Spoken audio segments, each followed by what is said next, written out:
Shalom, selamat pagi Bapak Ibu Saudara yang dikasihi Tuhan Yesus. Salam sejahtera buat kita semua dimanapun berada.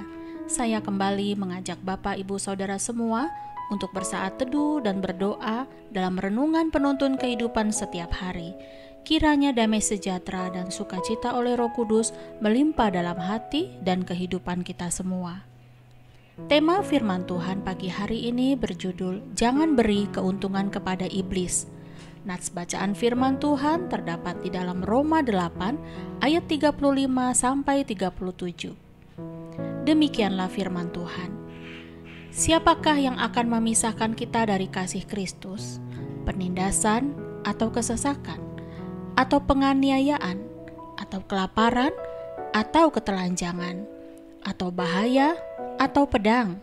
Seperti ada tertulis, oleh karena engkau, kami ada dalam bahaya maut sepanjang hari. Kami telah dianggap sebagai domba-domba sembelihan. Tetapi dalam semuanya itu, kita lebih daripada orang-orang yang menang oleh Dia yang telah mengasihi kita. Saudaraku yang dikasihi Tuhan Yesus, menjadi orang Kristen tidak berarti bebas dari masalah atau tantangan. Di mana saja, kapan saja, masalah atau tantangan, cepat atau lambat, pasti kita akan hadapi. Tetapi firman-Nya berkata, bahwa oleh karena kasih Tuhan, kita lebih dari pemenang. Untuk itu, kita harus melekat dengan kasih Tuhan, kalau kita ingin menjadi pemenang. Tidak boleh ada satupun yang memisahkan kita dari kasih Allah, sekalipun kita sedang mengalami banyak masalah.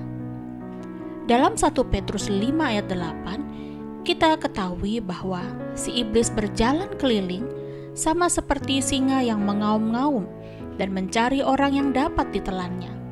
Hal ini mengingatkan kita agar kita selalu berjaga-jaga dan waspada.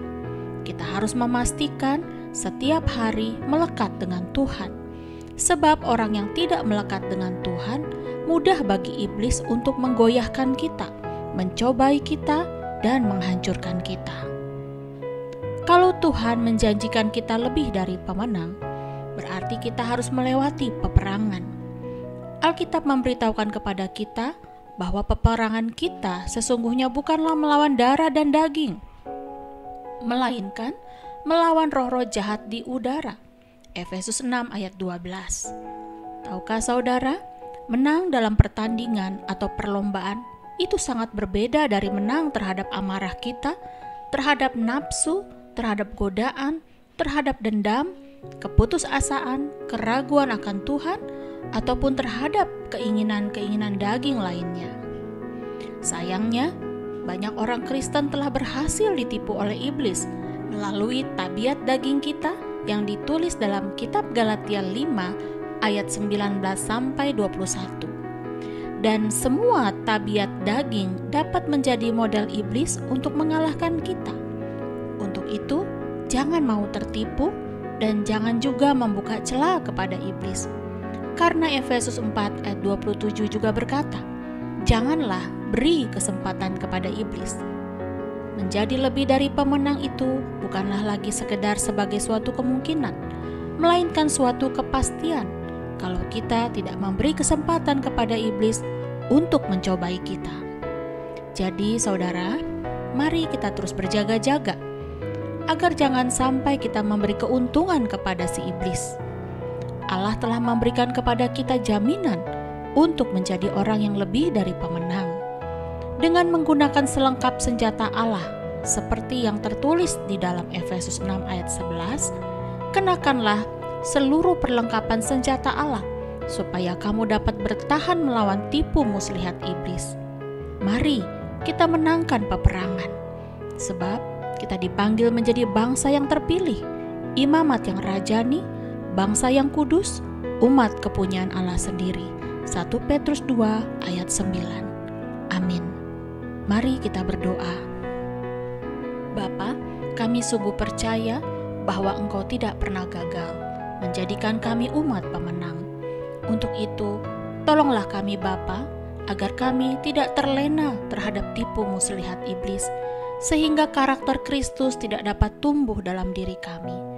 kami mau katakan di dalam nama Tuhan Yesus bahwa kami adalah umat yang lebih dari pemenang, karena kami adalah orang-orang yang telah dipilih dan ditetapkan sebagai bangsa pilihan Tuhan. Terima kasih Bapa atas anugerah-Mu yang indah atas kami. Di dalam nama Tuhan Yesus kami berdoa. Amin.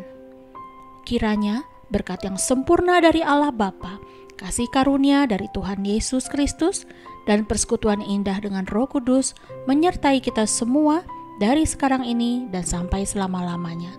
Maju terus dalam tuntunan Tuhan saudara, tetap semangat, sampai jumpa esok hari. Tuhan Yesus memberkati.